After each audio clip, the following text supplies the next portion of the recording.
Constituição. Conjunto de leis fundamentais que rege a vida de uma nação. Traça os limites entre os poderes. Define os direitos e garantias individuais, a forma de Estado, o sistema de governo e o regime de governo. Constituição. A lei máxima, à qual todas as outras devem se ajustar. No decorrer de sua história, o Brasil teve 7 constituições. Uma história de 200 anos, nos quais uma colônia, a duras penas, se transformou em nação.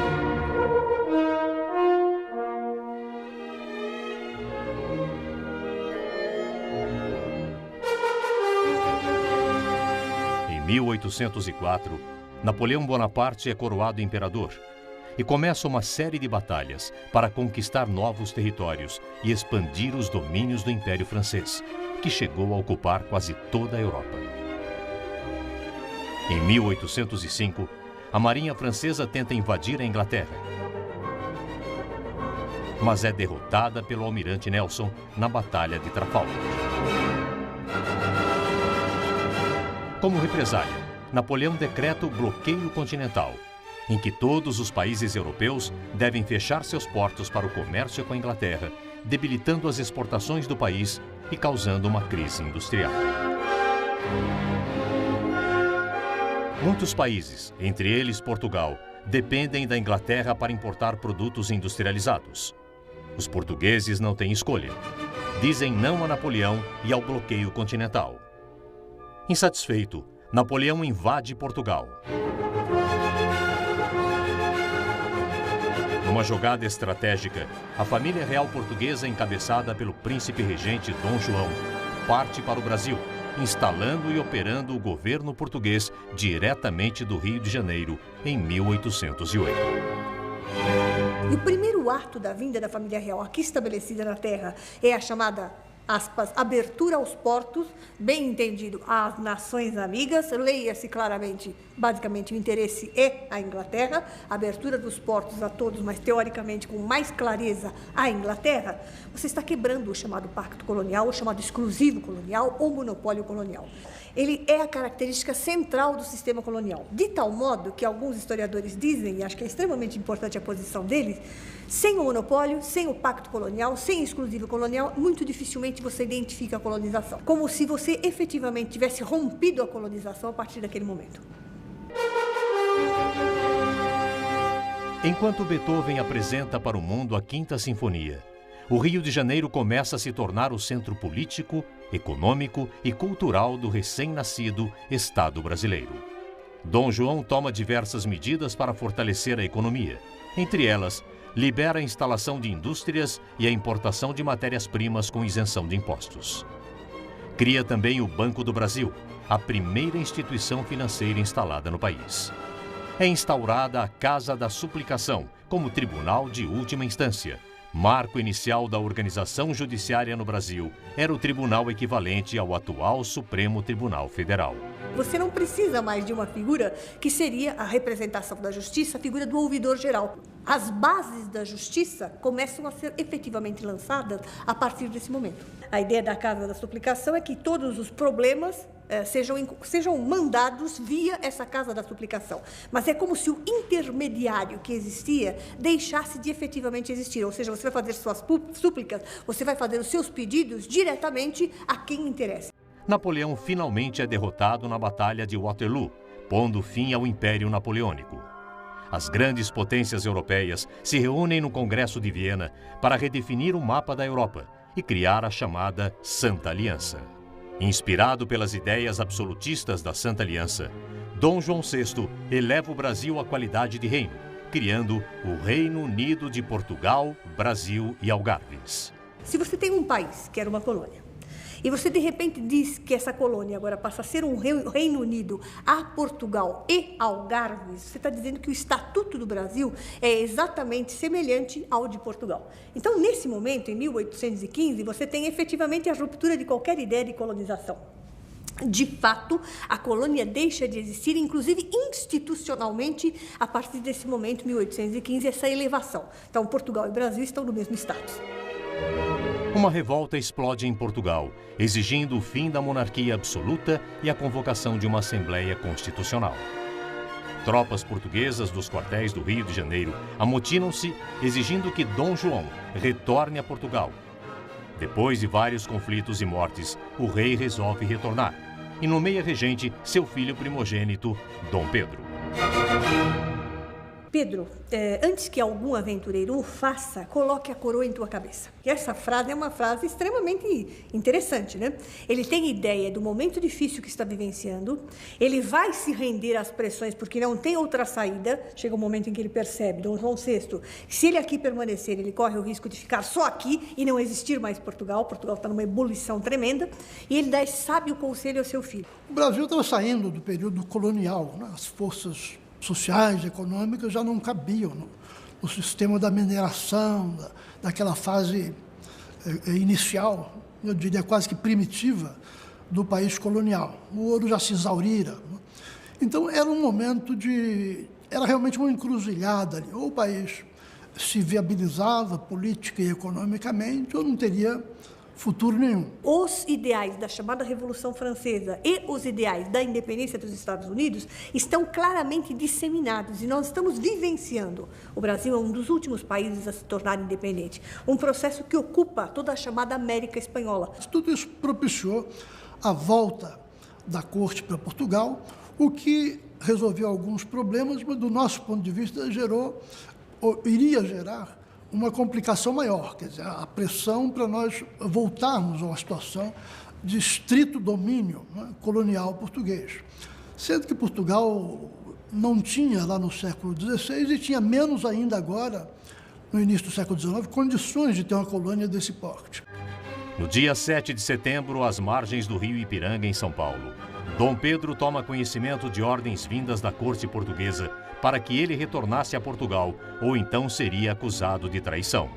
O que se diz é que o despacho aquele de independência, né, que a historiografia durante décadas, né, disse que teria sido escrito pelo Dom Pedro I, não foi coisa nenhuma, foi escrito por ela. Né? Não só ela escreveu o texto, como ela empurrou o Dom Pedro I, né, para a proclamação, né, porque ele foi extremamente vacilante, ele não tinha, né, a firmeza, a decisão de estadista para isto. Né? Quem tinha era ela. Ele grita: independência ou morte, desligando definitivamente o Brasil de Portugal. Um mês depois, é aclamado imperador constitucional e defensor perpétuo do Brasil.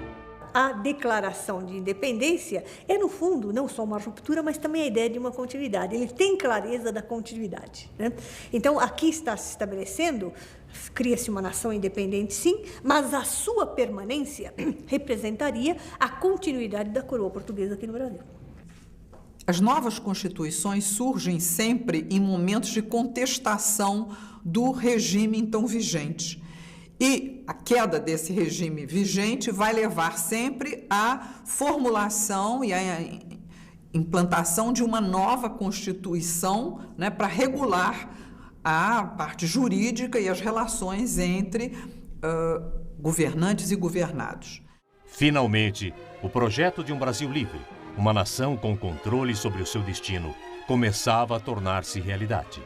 O primeiro passo para consolidar a independência do país foi logo dado por Dom Pedro: a convocação de uma Assembleia Constituinte para a criação da primeira Constituição do Brasil. Logo depois da independência foi instalada uma Assembleia Constituinte, que era basicamente representada pela maioria, a maioria dela era liderada pelos liberais, que buscavam uma Constituição de tipo liberal, como era comum tanto na Europa quanto nos Estados Unidos. Nós vamos ver na Constituição de 23 a discussão de liberdade de imprensa, a discussão do habeas corpus, quando naquele tempo existia o rei absoluto, né? Nós vamos ver que ele discute os privilégios da magistratura, nós vamos ver então que ele discute a liberdade de imprensa. Vou ver que na Constituinte o debate sobre universidade, sobre educação. Então aqueles homens quer dizer, que foram os fundadores, os nossos pais fundadores, vamos dizer assim, eles estavam, quer dizer, criando um novo país. E um novo país em torno de quê? Em torno de um texto constitucional, e não em torno da força, em torno de um governo forte, mas realmente em torno da lei. Então se construiu esse país sobre a égide de quê? Sobre a égide de uma Constituição. A Constituição era, então, o ponto fundamental no qual o Brasil ia nascer. O projeto da nova Constituição não agradou Dom Pedro. Descontente com as restrições impostas aos poderes do imperador, ele dissolve a Assembleia e convoca uma comissão de sua confiança. O que aconteceu é que, no meio dos trabalhos, o imperador Dom Pedro I, ele simplesmente dissolve a Constituinte e outorga uma Constituição.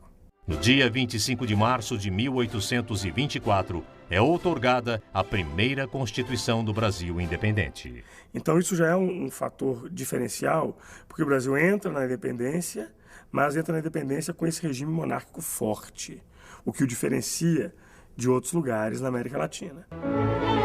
A Constituição de 1824 estabeleceu o Império do Brasil como um Estado monárquico, hereditário, constitucional e representativo.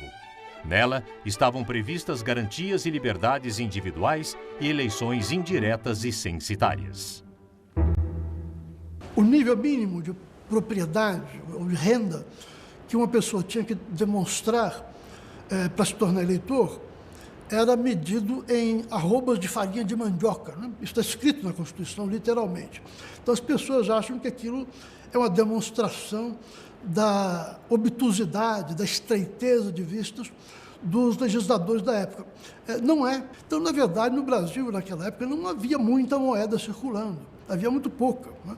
E as transações, em grande parte, eram feitas em produto, sendo a arroba de farinha de mandioca uma espécie de uma unidade de valor para facilitar as trocas. Lá nos Estados Unidos, na região que hoje é Nova York, e ao norte de Nova York, a situação era idêntica naquela época. Media-se frequentemente, estabelecia-se o valor em peles de castor. A Constituição de 1824 instituiu 4 poderes. O poder legislativo, composto pela Câmara dos Deputados e pelo Senado, o poder judiciário, o poder executivo e o poder moderador, ambos exercidos pelo imperador. Então você tem o executivo, legislativo e judiciário, que deveriam ser poderes independentes, mas pairando sobre eles, você tem a ideia de um poder moderador. Era o poder que o imperador tinha, né, de dissolver o Congresso em determinados momentos, os momentos em que ele achasse conveniente, ele dissolvia o Congresso, né, e chamava novas eleições. Era, evidentemente, um instrumento de estabilização, né? Propiciava a intervenção do monarca quando ele julgasse que o conflito político estava acirrado demais, não estava gerando resultado funcional do ponto de vista da administração do país. Então, num certo sentido, era uma solução. No outro sentido, era um problema, porque dificultava o surgimento, né, a evolução natural das forças políticas. Uma Constituição que coloca o poder moderador e que leva às últimas consequências, no sentido mais forte, o princípio monárquico, que é esse princípio de que o imperador está acima da lei. É necessário que se pense, que se entenda que o Brasil daquela época era um país infraestruturalmente frágil, do ponto de vista, se pensarmos num aparato burocrático, né? Ou seja, este Estado brasileiro, né, que se propõe um Estado imperial, um Estado centralizado, é um Estado muito fraco para administrar, né, as regiões mais distantes do país. Né? A própria capital era difícil de administrar. Né? Por quê? Porque as comunicações são difíceis, né? As estradas praticamente não existiam, né? Toda a comunicação se dava ou por via lacustre ou por via marítima, né? Ou seja, é difícil manter este Estado unido. Né? E o poder moderador ele passa a ser uma peça-chave nesse processo. Por quê? Né? Porque é ele quem vai se propor a mediar o conflito, né? Ou os conflitos entre, né, as elites brasileiras do período. A Constituição de 1824 é a Constituição do início do Estado Nacional Brasileiro. Nós tivemos uma experiência colonial bastante longa e bastante rigorosa, né? A coroa portuguesa ela impedia a formação de uma consciência de instituições nacionais. com a chegada, com a vinda, né, da metrópole, enfim, da coroa para o Brasil em 1808, começa-se, de fato, a se ensaiar a construção de um Estado nacional, uma burocracia própria, autônoma, é criado o Banco do Brasil, tribunais, o Jardim Botânico, enfim, começa a se pensar uma burocracia de um futuro Estado brasileiro. A Constituição de 1824 é a herdeira direta desse processo e, ao mesmo tempo, é que consegue dar uma certa estabilidade institucional aos longos anos do Primeiro e do Segundo Império. Na realidade, a Constituição de 1824 não tem nada de autoritária para a sua época. Os poderes que ela dá ao imperador, que a Carta de 1824 dá ao imperador do Brasil, são o mínimo que se poderia, naquela época, dar a um governante num regime monárquico. Mas se aconteceu de essa Constituição parecer dar origem, oferecer base a um Estado de algum modo menos democrático ou autoritário sob Pedro I, isso tinha muito mais a ver com o temperamento do imperador e com as circunstâncias da sua época. Como é que um país muito atrasado, com uma elite truculenta, porque foi a elite da colônia, né, formada basicamente por comerciantes e proprietários rurais, com horizontes muito limitados nas diversas regiões, como é que daí saiu, através até da outorga autoritária da Constituição, um produto constitucional importante, né, que colocou o Brasil, do ponto de vista político e institucional, muito à frente dos outros países da América Latina. A Constituição outorgada também definiu os parâmetros do Poder Judiciário.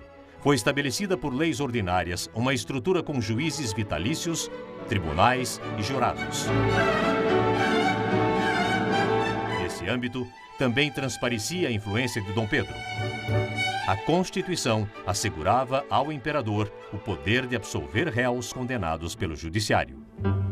Então, a escravidão, né, ela é efetivamente no Brasil este pilar central, né, de onde deriva, né, um conjunto de coisas que são fundamentais. Em primeiro lugar, a necessidade de unidade jurídica. Né? Houve um acordo tácito desta elite dominante no sentido de aceitar esta intervenção do poder moderador, né, em diversos momentos, né, porque havia necessidade justamente de manutenção de uma unidade jurídica no Brasil. Né, e a única forma de fazê-lo era justamente tendo uma unidade administrativa, né, e uma administração centralizada. Essa Constituição, não ela propriamente, mas leis posteriores, estabeleceram no Brasil uma coisa que nunca mais houve depois, que era a justiça administrativa.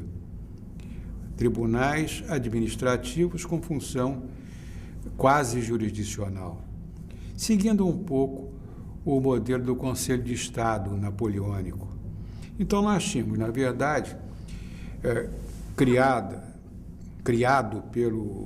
pela Constituição de 1824, um poder judiciário que era órgão da soberania do Estado.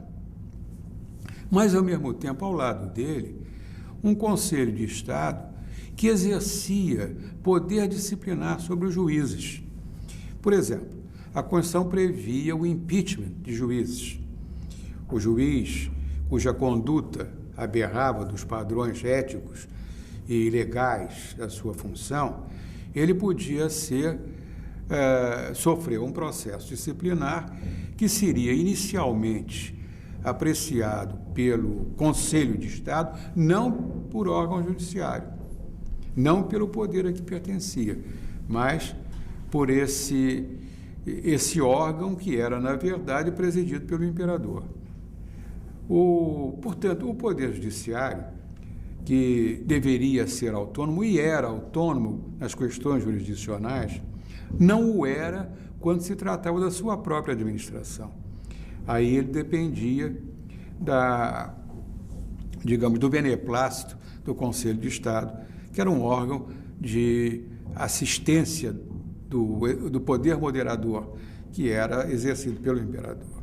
Em seguida, nós tivemos a construção, obviamente paulatina, das instituições que a Constituição prescrevia. Entrou em funcionamento, então, o Legislativo, em 1826, entrou em funcionamento a Suprema Corte de Justiça, que é a origem do nosso STF hoje, né, em 1828.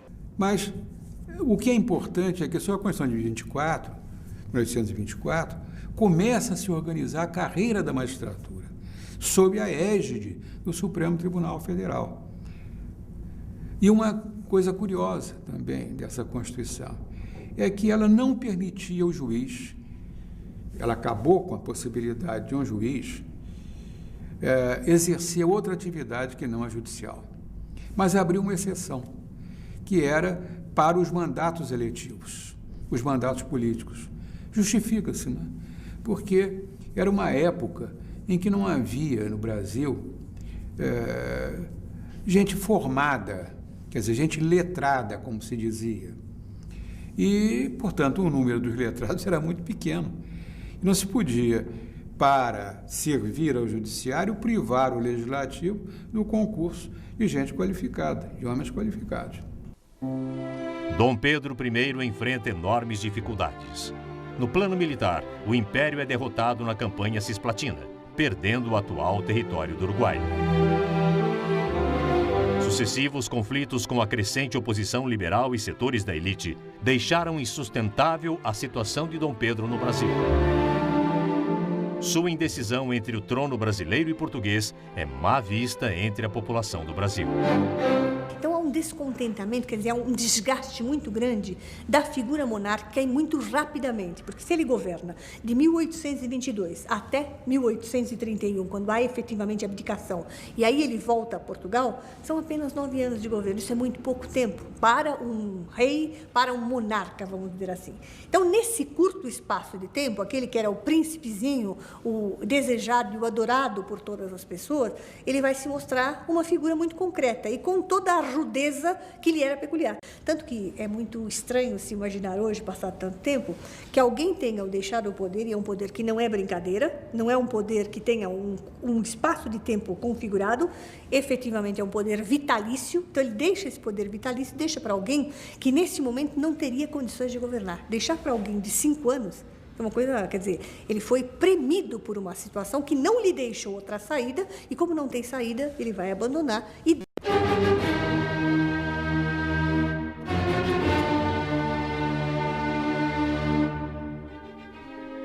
Constituição.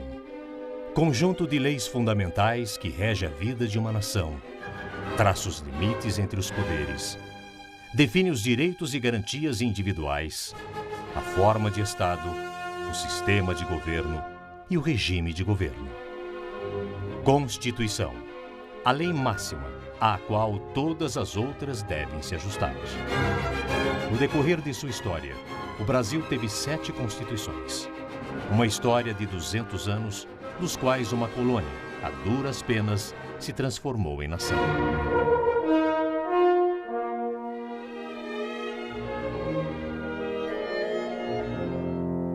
É final do século XIX e o Império do Brasil está em declínio.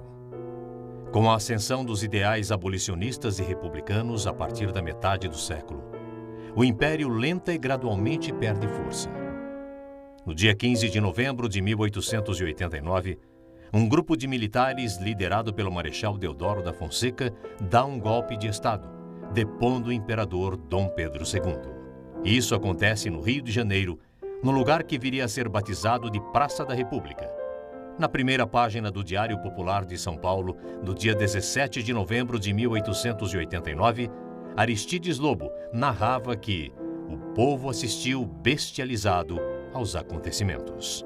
No próprio dia do golpe militar, 15 de novembro, alguns dos principais líderes não sabiam o que fazer. Na verdade, eles não sabiam que tipo de revolução que eles estavam fazendo. Andaram perguntando um para o outro, e agora o que nós fazemos? A República não foi fruto de um processo revolucionário que viesse de longa data, se formando e capitalizando ressentimentos muito profundos na sociedade. Decididamente não é verdade isso. É o momento o início da industrialização brasileira, novos atores vão surgir nesse período, novas camadas médias urbanas surgem, as massas urbanas, o operariado, que estava totalmente fora do sistema político. E há uma reivindicação dessas novos atores, a massa urbana, de ter uma participação, uma inclusão social maior. O mais importante não era necessariamente a República, mas sim a descentralização político-administrativa, que de fato foi a pedra de toque, então, da Constituição Federal de 1891. E essa de 1891 é uma Constituição muito inspirada na Constituição norte-americana, porque nós temos aí, inclusive até hoje, reflexos disso, né? Nós temos hoje, por exemplo, no Brasil, uma federação, um sistema presidencialista, um legislativo bicameral, uma representação popular, uma representação dos estados, uma Suprema Corte que é topo do Poder Judiciário, com seus ministros nomeados pelo Presidente da República, com aprovação pelo Senado. É o mesmo desenho institucional norte-americano. Como todos sabem, a República Velha, que termina em 1930, é uma república baseada em acordos entre oligarquias, com eleições, muitas delas, praticamente todas, muito controladas pelos poderes estabelecidos. Então, nós temos uma certa dessintonia aí entre o que acontece na Constituição e as práticas políticas daquele tempo. É uma Constituição liberal que conseguiu fazer o trânsito, do ponto de vista jurídico, das instituições do Império para as instituições republicanas. O espírito da Constituição de 1891 é a autonomia, né, regional. Tá? E o regime estabelecido por essa Constituição, né, talvez foi certamente, quer dizer, o regime onde a Federação Brasileira, né, chegou ao seu ponto máximo de exacerbação. E para dar efetividade a essa nova organização descentralizada do poder político, cada estado passou a ter o seu próprio poder judiciário.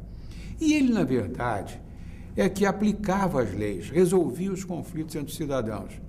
Para o Supremo, só iam os recursos em que se discutia a aplicação da lei federal para torná-la uniforme e igual para todos e a prevalência da Constituição e dos tratados feitos pela União.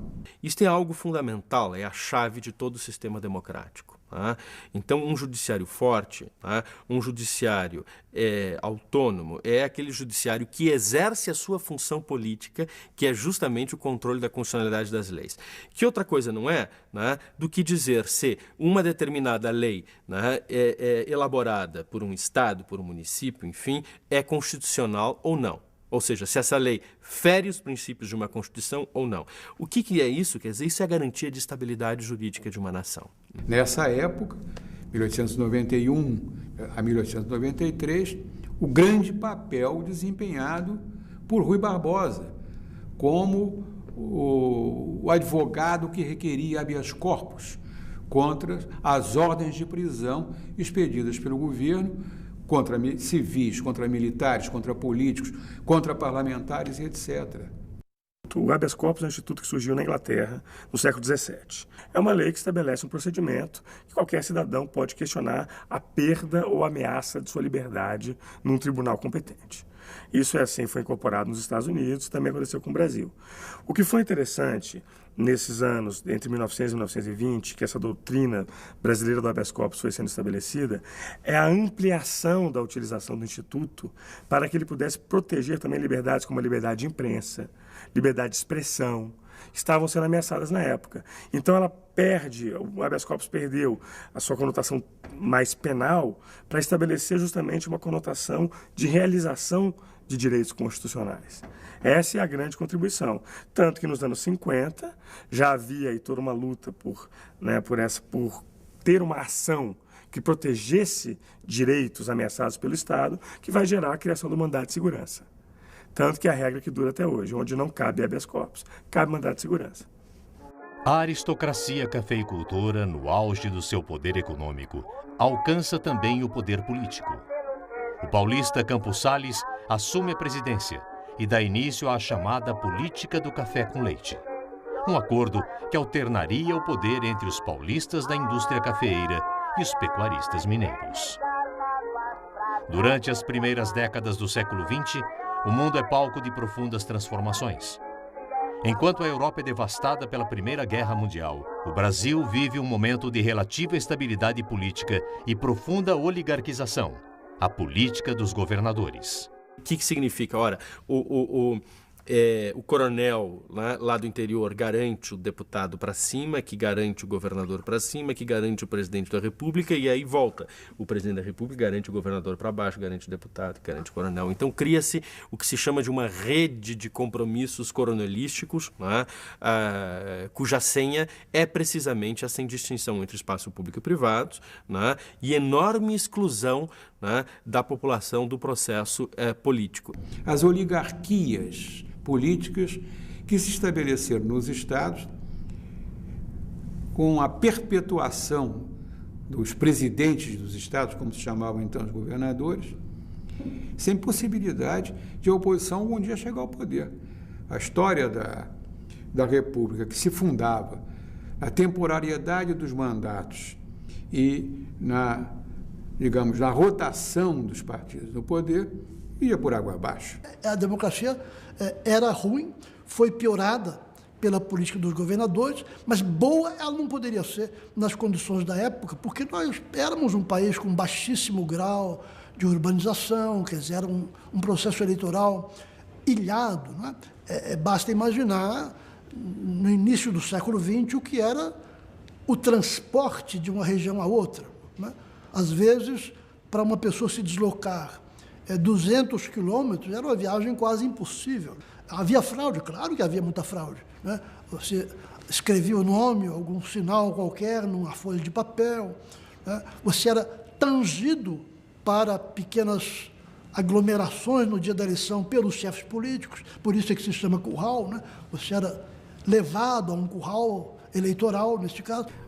Por incrível que pareça, foi na República que o voto deixou de ser secreto. Durante todo o Império o voto foi secreto. Na República passa a ser o voto aberto. Por quê? Porque eles não tinham povo, queriam justamente uma maneira de levar a eleição deformada. E havia na Câmara dos Deputados uma comissão chamada Comissão de Verificação de Poderes.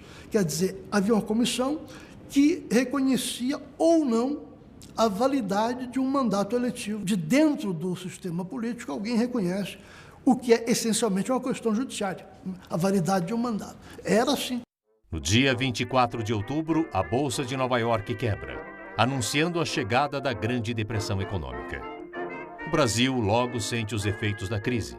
O preço do café cai vertiginosamente, enfraquecendo a elite cafeeira.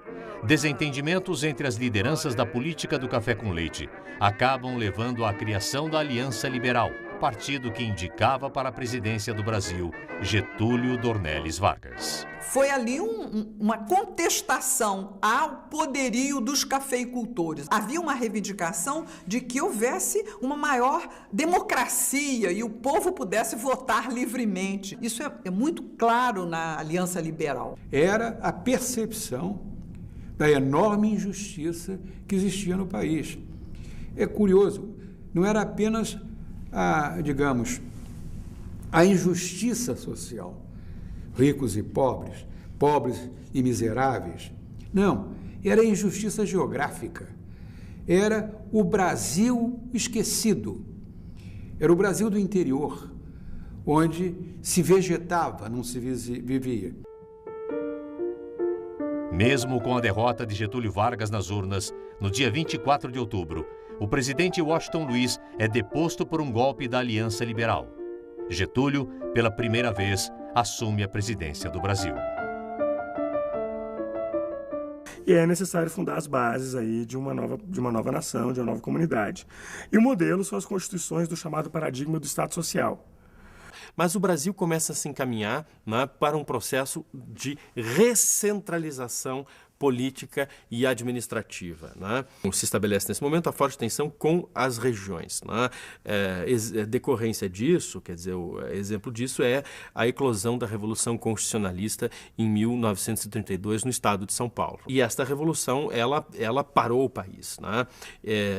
E a revolução foi vencida pelo poder central, São Paulo foi derrotada. A consequência, eu acho que mais importante desse processo revolucionário foi o compromisso de Getúlio Vargas, que era um pé que um leque para estabelecer uma ditadura no Brasil. Então foi o seu compromisso no sentido de convocar eleições e efetivamente chamar uma nova Assembleia Constituinte, né? E aí temos a Constituição de 34. A Constituição de 1934, ela traz para o seu seio a questão social. E esse foi o seu principal mérito e essa é a sua principal marca. Se realizou uma agenda de mudanças e reivindicações bastante progressistas para a época. O voto secreto era uma delas, o voto feminino que viria logo depois, um código eleitoral, né, mais moderno, e a criação da justiça eleitoral. E ela foi fundamental, né, historicamente falando, né, para iniciar este processo, né, de civilização da política, né, de saneamento, né, do processo eleitoral, que é a garantia mínima, básica, né, de qualquer processo democrático. O avanço com relação à situação da mulher na sociedade que ocorreu no nosso país foi um avanço lento, gradual, porém permanente. Nós começamos a poder votar no Brasil em 1932, situação essa que foi consolidada na Constituição de 1934. E as mulheres podiam, então, votar e ser votadas, o que significava que, a partir deste momento, nós poderíamos ter mulheres ocupando cargos políticos. Eu acho que é importante destacar também, né, a legislação trabalhista, né, que se desdobra também na criação de uma outra justiça especializada, muito polêmica na história do Brasil, que é a Justiça do Trabalho, né, mas que também foi fundamental para ajudar a mediar o conflito entre classes. Então, a Constituição de 34 no Brasil, ela acompanha esse movimento reformista, que envolve um aumento do papel do Estado, que envolve um surgimento e o reconhecimento de novos atores sociais, trabalhadores, sindicatos, e a necessidade de termos ações, instituições que permitam que os pleitos desses atores sejam veiculados e também normas que possam abrigar as conquistas desses novos atores sociais. Enquanto o mundo inteiro testemunha a ascensão de regimes ditatoriais, Getúlio Vargas fecha o Congresso Brasileiro e outorga uma nova Constituição, instituindo o Estado Novo. 2 anos depois, Hitler invade a Polônia. O mundo, mais uma vez, está em guerra.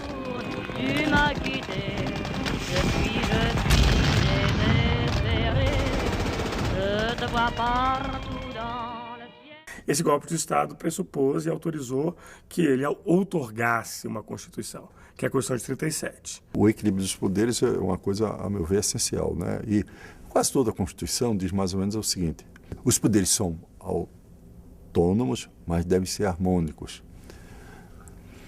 É lógico, na Constituição de 37, quando Getúlio baixou a Constituição de 37, a polaca, isso não existiu, né? Primeiro que ele fechou o Congresso literalmente, né? Bom, os decretos-leis nasceram no Brasil com Getúlio Vargas. No regime militar, eles voltaram a vigorar sob nova roupagem, muito mais limitado do que no período de Getúlio. Por quê? No tempo de Getúlio, ele fechou Câmara e Senado, então não havia poder legislativo. Então, o presidente da República, ele exercitava ao só tempo as duas funções. Ele era o presidente da República, chefe do Poder Executivo, ao mesmo tempo o legislador maior, o chefe do Poder Legislativo, quase podemos dizer isso. O golpe de 37 foi um autogolpe. Getúlio criou um regime ditatorial à sua imagem e semelhança, para ele mesmo, com o apoio das Forças Armadas. E aí nós tivemos vários anos de regime ditatorial em que a Constituição, obviamente, era uma farsa, né? O Brasil manda tropas para lutar contra o eixo, quer dizer, fica do lado dos aliados, mas internamente nós não tínhamos democracia. Nós vivíamos um regime ditatorial, um regime autoritário, né? Aqui a Constituição de 37, ela significa um enorme fortalecimento do Poder Executivo, a CLT, o Código de Processo Penal, temos várias normas importantes, a Lei de Tombamento, várias normas ligadas à administração pública, são todos decretos-leis. O que significa dizer, são todas normas baixadas unilateralmente pelo Presidente da República. Então, se por um lado perde-se muito, né, no que se refere ao campo da participação da cidadania, da democracia, etc., ganha-se em outras áreas, né? Avança-se muito no que se refere ao planejamento da nação. Grande parte da identidade do Estado brasileiro foi construída nessa época. Então, grandes leis, grandes códigos. É claro que essas leis e códigos, que elas são parte da Constituição de 37, elas são vistas de outra maneira quando elas são interpretadas perante uma Constituição democrática. Mas são ainda fruto desse período de maior centralização e de maior autoritarismo. Junto com o fim da guerra, surge o desejo pela volta da democracia. E ela vem. Em 1946, Getúlio é deposto e uma nova Constituição é promulgada. Os anos seguintes do Brasil pós-guerra trazem consigo o Brasil mais democrático até então.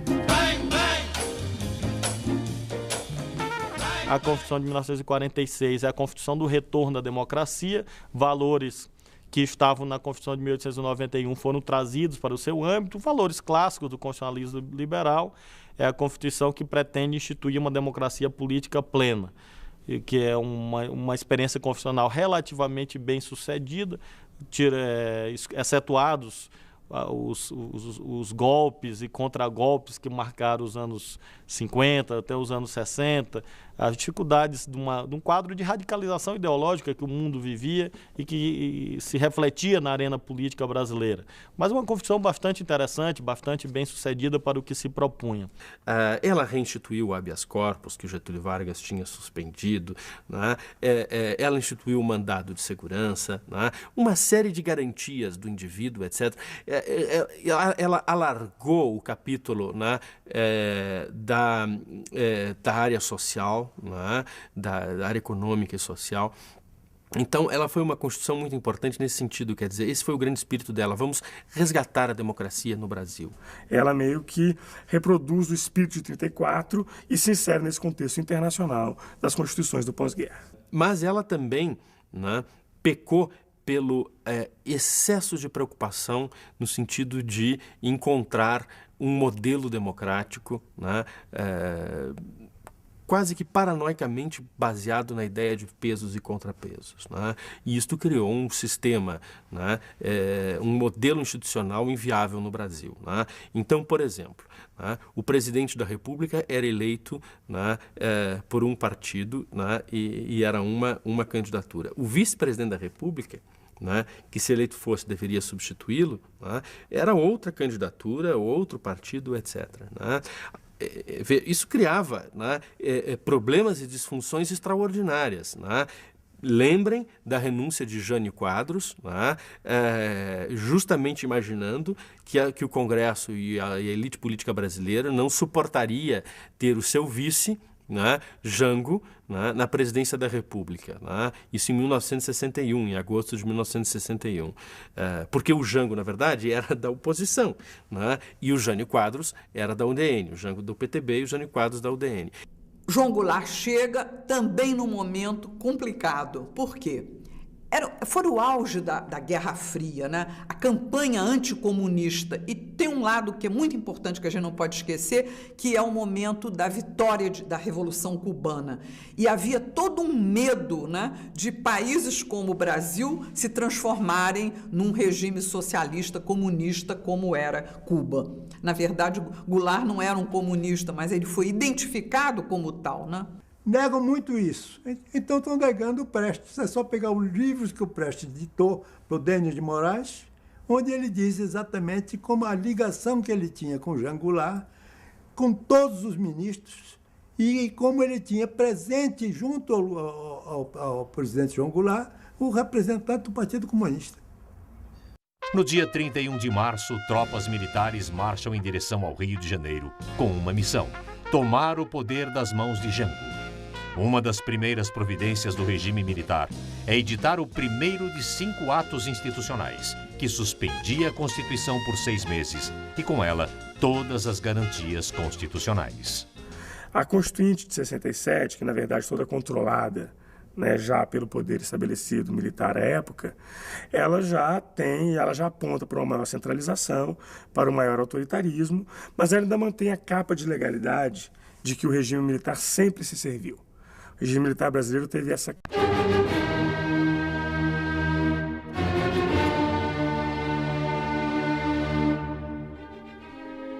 Constituição. Conjunto de leis fundamentais que rege a vida de uma nação. Traça os limites entre os poderes.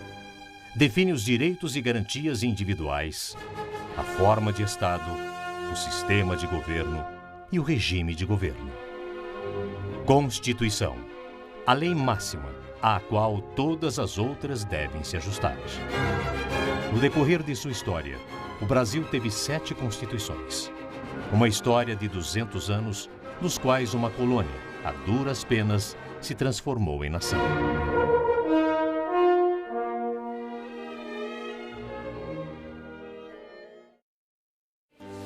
O clima nas ruas é de festa. 20 anos depois do golpe que instalou o regime militar no país, a população ocupa as ruas pedindo eleições diretas. A emenda Dante de Oliveira, que propõe as eleições diretas para o presidente da República, não é aprovada no plenário por 22 votos. O próximo presidente do Brasil seria escolhido indiretamente. Houve realmente uma mobilização nas todas as capitais do país, houve uma intensa mobilização pelas diretas, mas as diretas já perderam.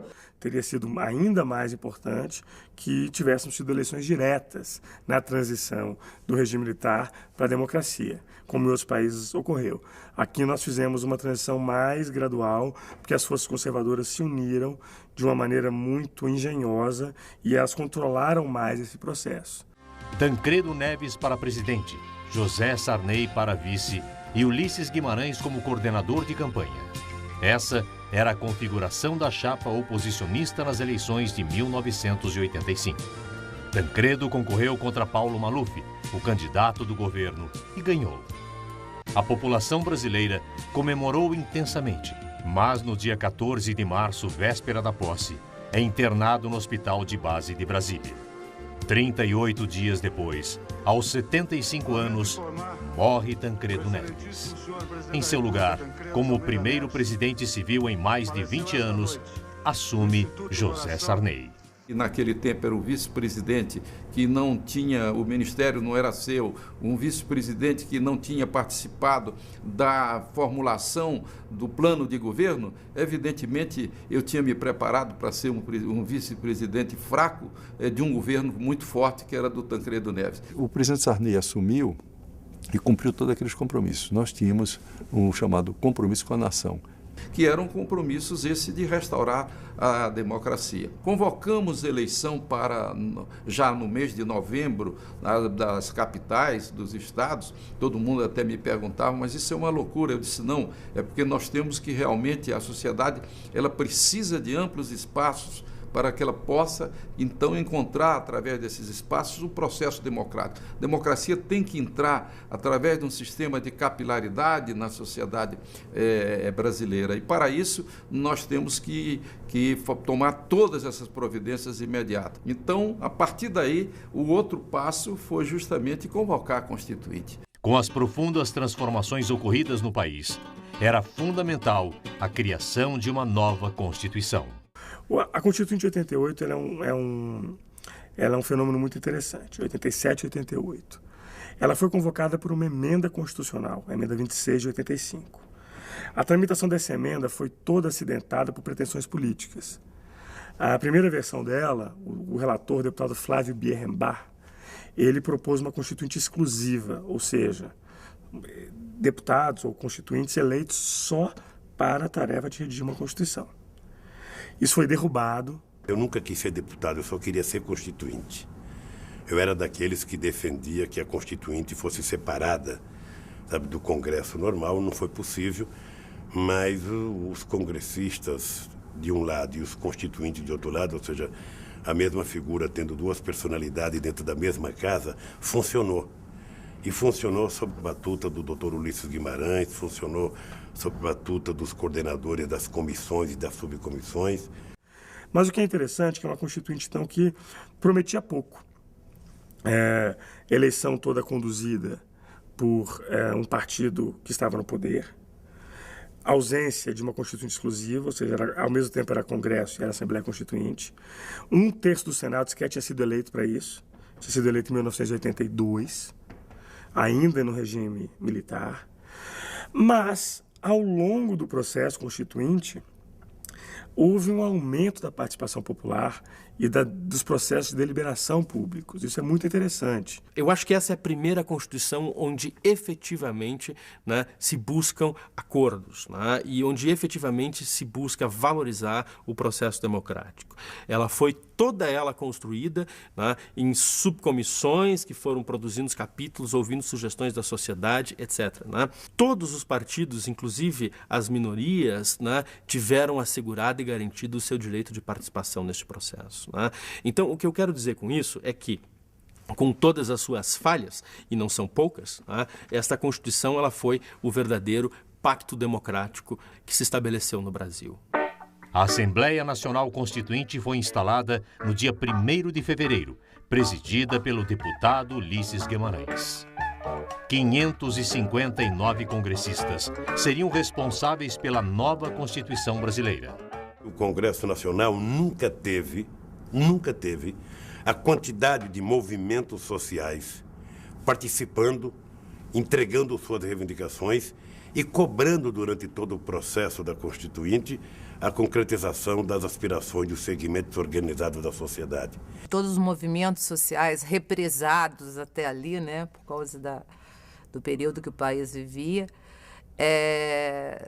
desaguaram dentro do Congresso Nacional. Tudo isso mostra uma transformação nas bases do país e mostra uma capacidade de estabelecer, de ouvir as demandas reprimidas por 20 anos de regime militar. Ela foi feita com os olhos mais para o passado do que os olhos para o futuro. Ela estava vendo mais a revolução do que realmente o futuro do Brasil. A Constituição de 88, né, é a grande, o espírito dessa Constituição é a grande meia-culpa, né, que o Brasil e a classe política brasileira faz do seu processo, né, do seu processo histórico. Naquele 5 de outubro, aplausos interrompiam o discurso emocionado do deputado Ulisses Guimarães, que anunciava a promulgação da 6ª Constituição do Brasil. O trabalho dos congressistas constituintes durou pouco mais de 1 ano e meio e resultou em um texto constitucional que refletia o espírito democrático que varria o país. Era uma Constituição com a cara do Brasil. Declaro promulgada o documento da liberdade, da dignidade, da democracia, da justiça social. Com a Constituição de 88, voltamos a viver num Estado democrático de direito, numa democracia sem adjetivo. Certa feita, o presidente Gás disse assim: o Brasil vive numa democracia relativa. E ele expressou uma verdade, mas a democracia não precisa de adjetivo. Democracia é democracia.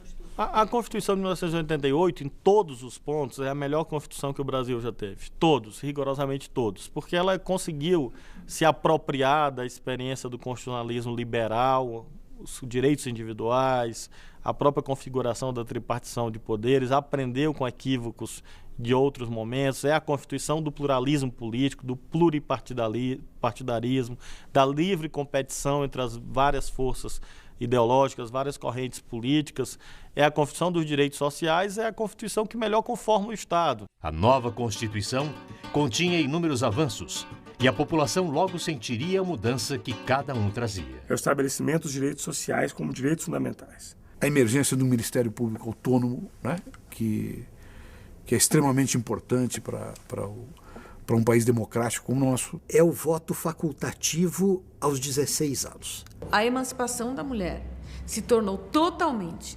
definitiva na Constituição de 1988. É o texto que consolida esse grau de independência do poder judiciário. A ideia de um orçamento próprio, previamente definido, e a não ingerência política nas suas nomeações, especialmente criando autonomia para que o próprio judiciário realize os seus concursos, faça a nomeação dos seus quadros, inclusive de servidores. O SUS foi uma grande conquista, o movimento sanitarista esteve muito presente na Constituição. O Sistema Único de Segurança Pública. A educação pública universal também foi uma grande conquista. O Ministério Público brasileiro ganhou na Constituição um poder excepcional. O habeas data que tem que ser regulado. As leis importantes que se fizeram depois da Constituição, que é o Estatuto da Criança e do Adolescente, o Código de Defesa do Consumidor, que são determinados pela Constituição. O voto do analfabeto era algo de importante a mais no processo eleitoral. As conquistas sociais foram muito importantes para nós. Foram muito importantes. Agora, muitas delas ainda falta regulamentar, e isso é a frustração. É que você elaborou bons princípios gerais e você, ao mesmo tempo, não os regulamentou ainda. Eu sou um crítico da Constituição de 88, sempre fui, e tenho razão para dizer que ela realmente não atingiu os objetivos que nós esperávamos. Veja, um dos maiores problemas desta Constituição, tá, de 88, né, é a relação entre o Legislativo e o Executivo. Um Legislativo com poder de veto, ou seja, ele pode trancar a pauta do Executivo, né? Pode emparedar e engessar o Executivo, né? Mas sem responsabilidade governativa. É que a Constituição ela começou a ser preparada para um país parlamentarista.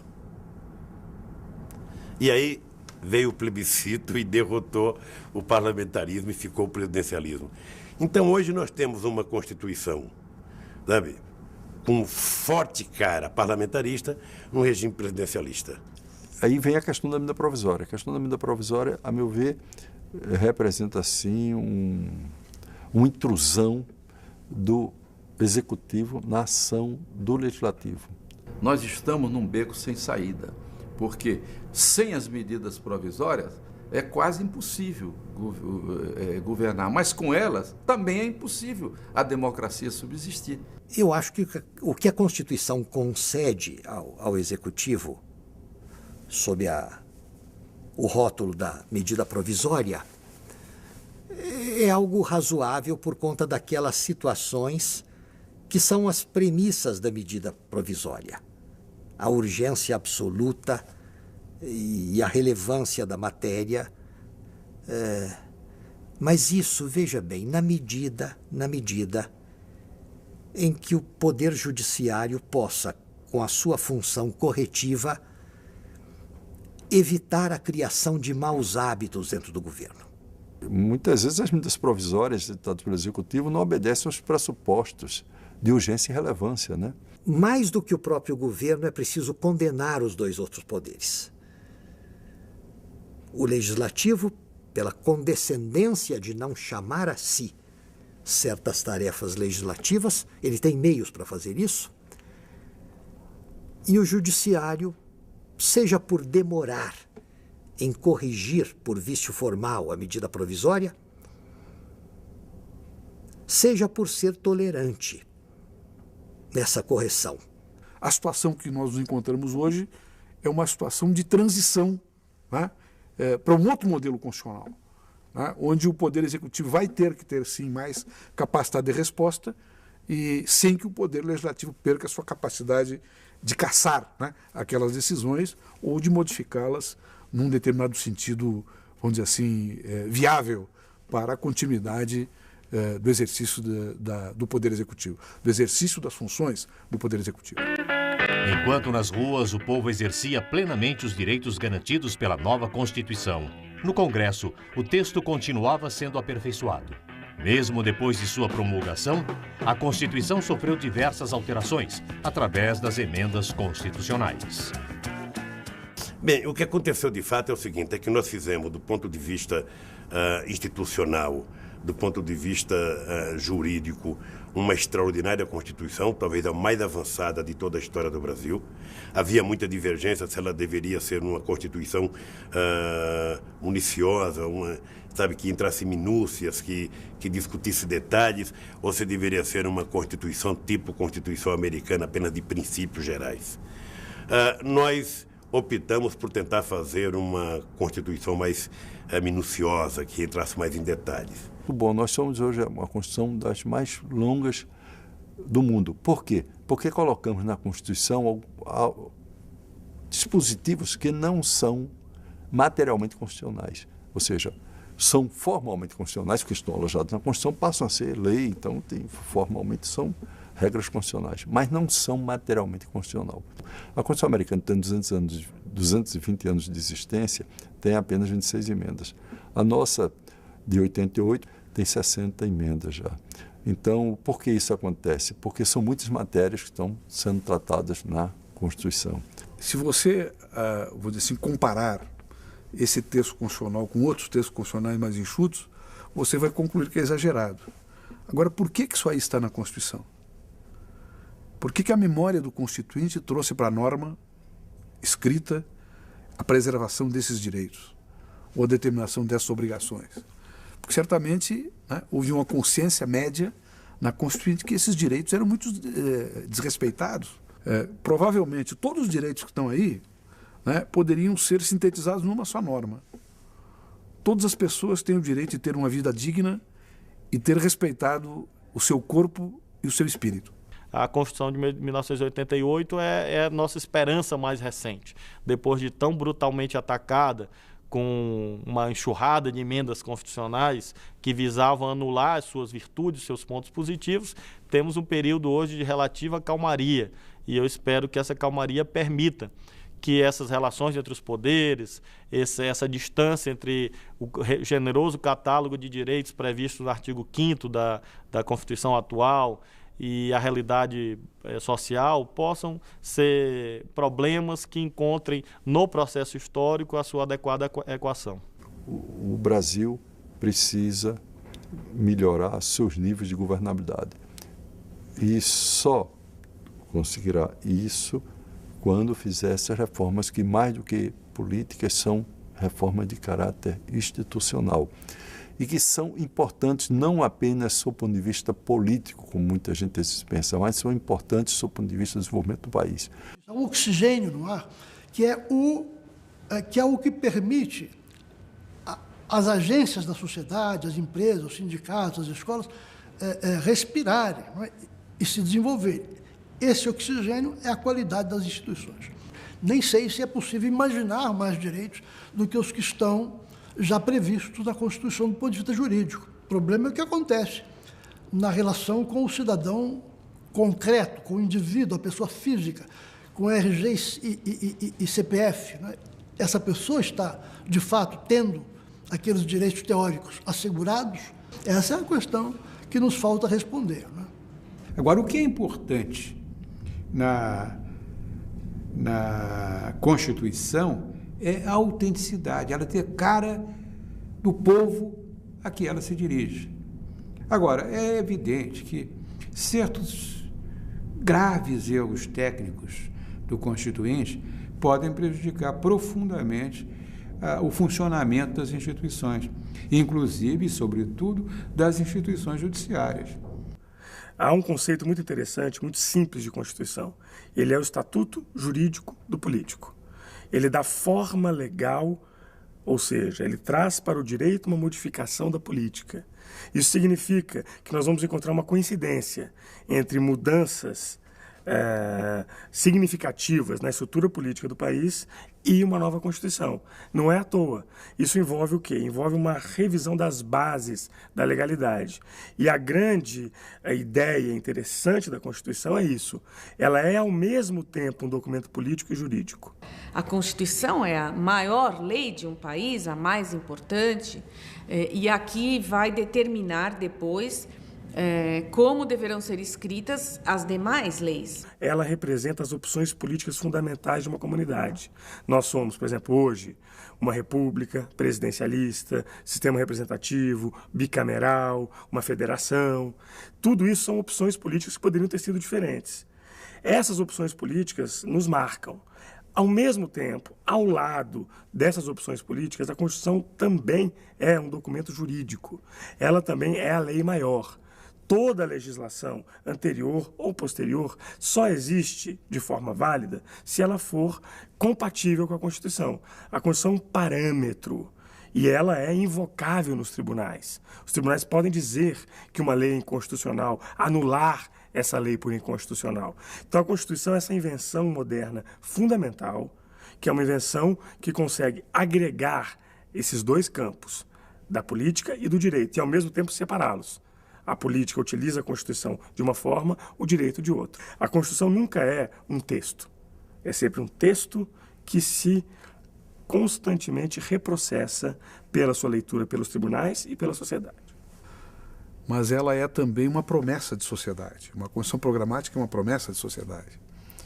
E ela tem o poder de mobilizar forças sociais para que esses programas, esses elementos programáticos, ou sejam regulamentados e passem a integrar a vida cotidiana das pessoas, né?